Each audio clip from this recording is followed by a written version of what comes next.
My name's Lynette Campbell, and I'm going to be demonstrating how to place and remove a bedpan on a patient as well as a fracture pan, and I'll explain that later.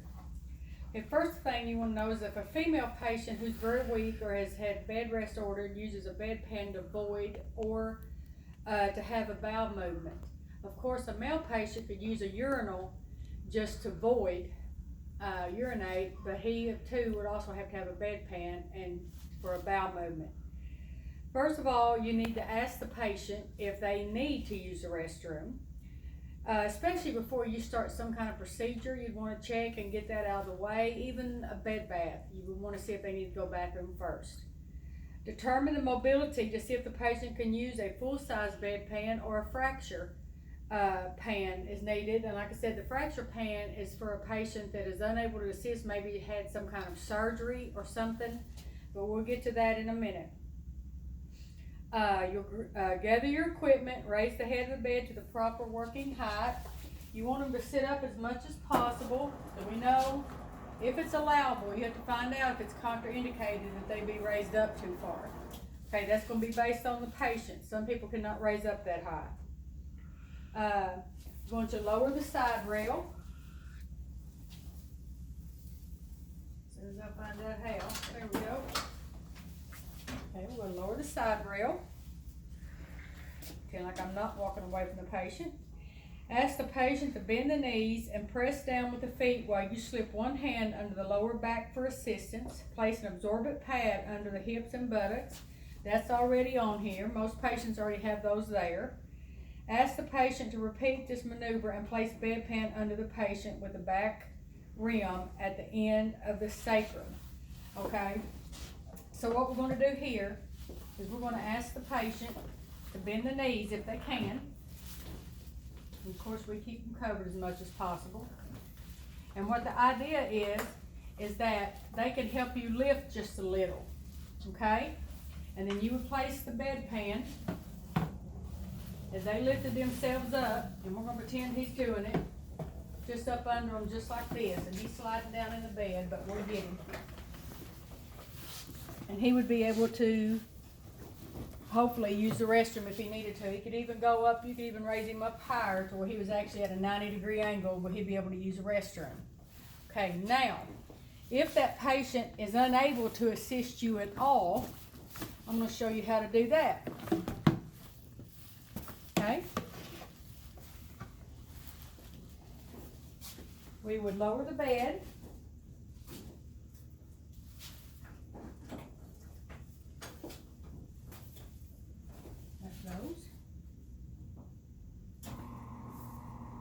Oh, wrong one.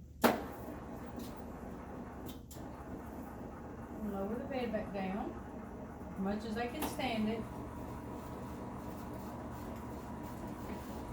Okay. And this is going to be right here. Okay, I've already done that one. This is going to be for the helpless patient. Turn the patient on one side, place the bedpan firmly against the buttocks with the top of the bedpan at the top fold of the buttocks. Place one hand on the hip and hold the bedpan in place with the other hand. Roll the patient onto the bedpan and check position for comfort. So all we're saying there is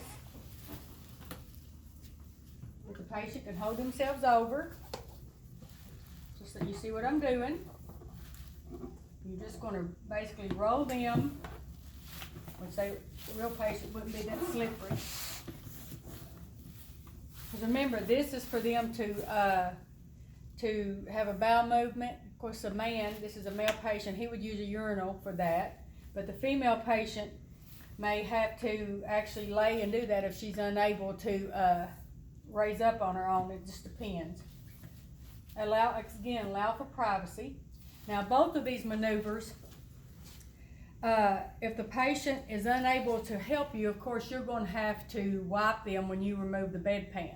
Okay? So if this patient is unable to help, we'll go ahead and start here. Okay? If they're unable, you're going to use your hand to hold their hip. And you're going to make sure that they're not, we don't want them rolling out of the bed, of course.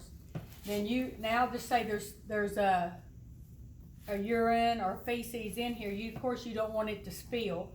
All right. At this point, you're going to have your wipes ready, and you're going to wipe the patient. Make sure that they're clean, and put your toilet tissue in there, and get it out of the way. Set it aside. Then you're going to roll the patient back over carefully. Now, if the patient was able to sit up like I had him a while ago, then of course you'd provide toilet tissue for them to be able to wipe, and they still need some assistance because this is just not a natural way to use the restroom. You're going to pull the curtain, of course. You're going to read all your rationales in your book. You're going to pull your curtain, wash your hands, all the normal before and after things that you do for your patient.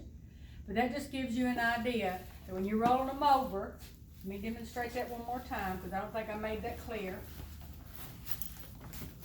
Okay. A lot of times they can bend that one knee. It'd be easier if this is a real person. While they're rolling over here on it, then you're going to be holding it like this, and then you can help them reposition and get on the bedpan comfortably, because this is a plastic mannequin. Of course, he wants to slide around a little bit. Okay, but that's the deal. Okay, and a lot of people don't like these, but like I said, if they're able to get out of bed, you want to get them on a bedside commode if possible. You never want to have to do this in bed if you don't have to. All right. If the urine has to be measured, of course, that you would not want the tissue thrown into the bedpan. Okay, so let's just say that we had to have the measurement of this urine from this patient. Like I said, that rim's going to catch it. It's going to have to be really bad for the rim not to catch it.